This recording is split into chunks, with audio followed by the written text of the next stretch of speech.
back. My first guest can be seen every weekday on the best damn sports show, period, on the Fox Sports Net. And starting today, he can be seen with Jet Li and DMX in the new movie Cradle to the Grave. Please welcome the always entertaining Tom Arnold.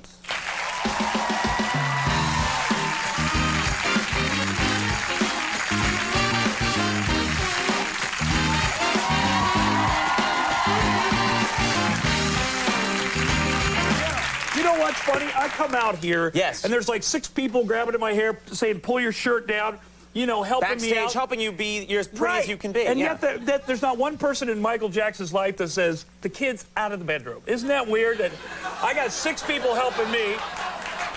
I mean, you'd think, you know. I think he had that person in his life, probably fired him a long time ago. Didn't want to hear that. Yeah, exactly. Didn't want those kind of parameters. You know what I'm saying? This means parameters, by the way.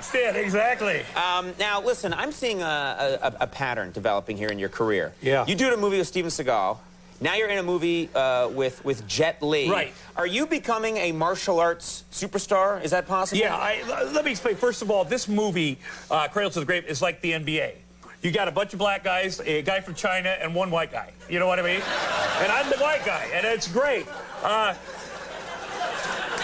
When you say martial artist, and then you say Steven Seagal, right, you must be talking about the old Steven Seagal, the one 50 pounds ago, because the one I worked with was sort of a fat guy that's losing his hair. I'm just going to be honest with you. Is it true? No, there's a rumor that when you were working with him, he'd walk around with a giant salted ham just chewing on it. Is that true?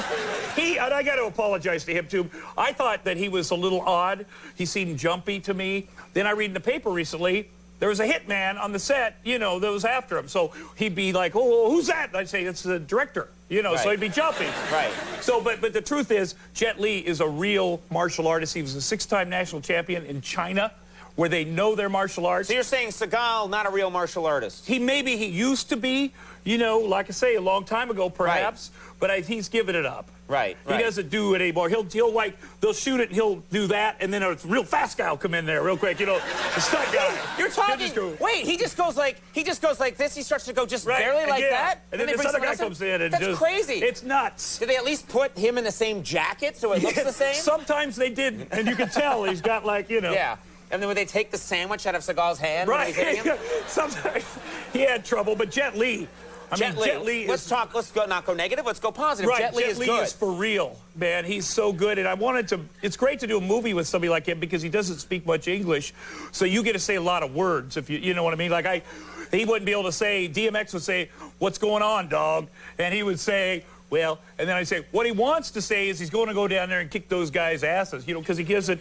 It's possible Jet Li can speak fine, and you just didn't give him a chance. That very well could be.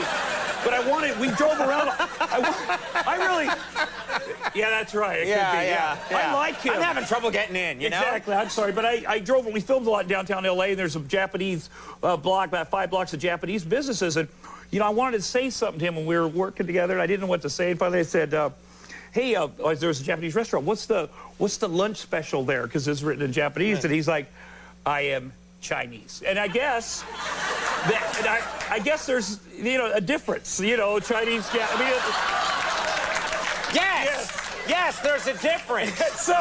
There's a big difference. Right, it's a completely different culture, a completely different... Right, but it looked, I mean, to the dumb American, it kind of, if you could read the line... Hey, don't lump us all in together. I'm sorry. You're right, I guess none of us understood that. I think most people in America understand there's a difference between Japanese and Chinese. But so I was like, oh, that's embarrassing. Yeah, so I love your icebreaker with Jet Li. Exactly. What's that say in Japanese? I am Chinese. Whoa, that guy's frosty. What's wrong with that guy? But then I wanted to say, oh, I better think of something quick to get us back together. So I'm like, I've got a tattoo on my leg that is in Chinese.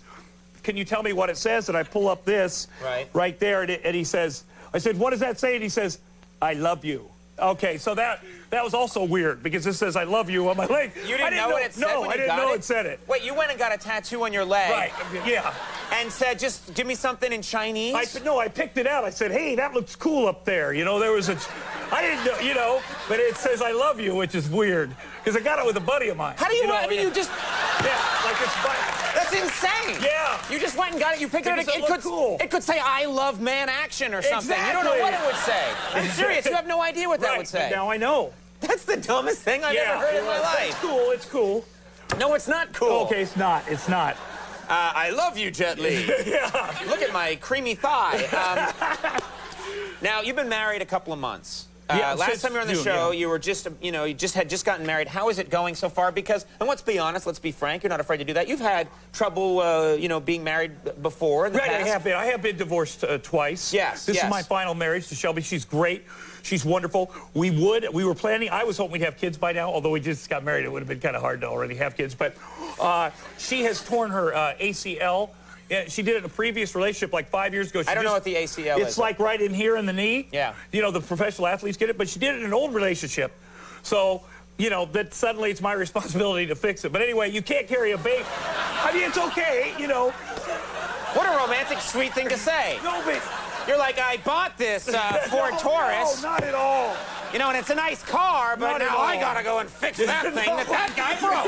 No, that guy broke it. No. I think your ACL I'm is about sorry. to go out, yeah. But you can't carry a baby when you got it. You got to, to put on 50 pounds when you got this situation. So Right. we're taking a little break. Take a little time. And is the romance still in the marriage? It never really was, Conan. That's what I... Oh. Sometimes when you're real romantic with people, then it doesn't work out. When Right. the love builds real slow, Right. those are the ones that stay together. Yeah. So we're taking our time. She doesn't like to kiss me because one time, she's obsessive compulsive. One time I was eating muesli and I sneezed on her, and every time she kisses me, she thinks about that. Wait, you were eating muesli, the grain cereal. Yeah, and you it was sneezed. and I what? sneezed, it kind of, Did the every time muesli come out your nose? Yeah, it came out your nose. Right, and so now she finds you horrific. when she starts to kiss me, she thinks about the muesli, and she kind of has a gag reflex. And I tell her, listen, if you want to be married for a long time, you got to get over all those sickening things, because you got to have sex eventually, right? And if every time you see something sickening from somebody, if that bothers you, then you shouldn't be married. Yeah, that sounds like a serious thing. If a little muesli shooting out your nose would make her not want to touch you again. Right, exactly. But we're working on that. And speaking of touch, she won't. Like if I have an injury, like a bump, she's got a weird thing about bumps. And I had this is a true story. I had a third testicle. I thought it was a third testicle. And I said, how when suddenly it's at night, you're getting ready to go to sleep, and you're like, oh, that's different. You know what I mean? Like, something's not right there. You know what I mean? Honey, will you feel this real quick? And she's like, I'm not falling for that one. But it was sincere. But I thought it might be karma, because did you know John Kruk? Oh, back it up just a little bit. Okay. Before we get into John Kruk, Yeah. I want to know, you said a third testicle. Right. So some kind of growth. There's a growth. And you're lying there at night, and suddenly you notice that instead of 2 units, there's 3. Yeah, and I go, okay, let me do this again. 1, 2, 3. Right, I keep getting, I'm like, honey, So this sounds really serious, Right. is it? I know it's not. Thank God I went to the doctor. And like I said, John Kruk only had 1 testicle. He used to be on my show, and I used to make fun of him. And I thought it was maybe some kind of weird karma, coming back. So I went to Maybe doctor. the ghost of his old testicle came in and haunted you? Is that what you're saying? Right. I am John Kruk's old testicle. I will show you Christmas future, past and present. I was growing it for him. And then we would, anyway. You know what I want? I want a transcript of this interview before the show is over. I want to see how it started and how it got here. I want it analyzed, and then I want it available on the web. Make sure that happens. But I go to the doctor because I'm a little nervous. And there's about doctors that handle this. Oh, literally. Yeah. Let me tell you, and that's a weird. That's when you don't want to be famous. You go in there and they. It's a man doctor, number one. Right. And you have to take your pants off for them to, they can't just... Probably, yeah. He doesn't want to take your word for it. So anytime Here's a charcoal etching of the third testicle he wants to see.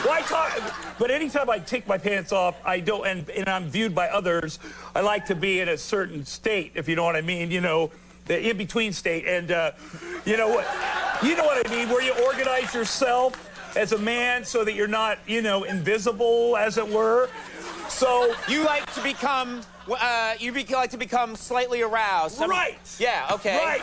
And because that's less embarrassing. It's less embarrassing, but when you got a man doc here, you got to be careful with that slightly. If it could go one way, and then you're like a weirdo. You're like, hey, doc, check it out, dude. You know, it's a touchy, it's like... But it's also a nice way to unveil the third testicle in a way, when you think about it. Exactly. You'd be like, well, you say you have 3. Let's say, oh, well, there you go. Well, there it is. I didn't know. That thing needs 3 testicles. That's up anyway. So what was it? America No, now... it was just a normal... They said it happens No, it's sometimes. not normal. No, it's not. They're lying it's to you. Fine, no, they it's lied fine. to you. What do you mean? They said, like, oh, yes, there's 3 there. That just happened. Yeah. So what did they do? Did they remove it? No, it's fine. It's just leave it in there. It's okay. It's just a hard thing. So you're like in the circus now. Is that what you're saying? I could be. She still has not touched it, even though I got the clearance. Well, you know, do you blame her? Do you think it's wrong? If she had something weird on her, I'd touch it in a second. Okay, now... Again, you are the least romantic guy I've ever heard. Come on, honey, if you got something weird, I'll touch it once. Now get that thing fixed. I worry so much for you. I like this. All right. We didn't talk about the movie at all because how could we really when you think about it? It's good, though. Go see it. Go see it. It's the best movie you'll see in a long time. It's great. Cradle to the Grave.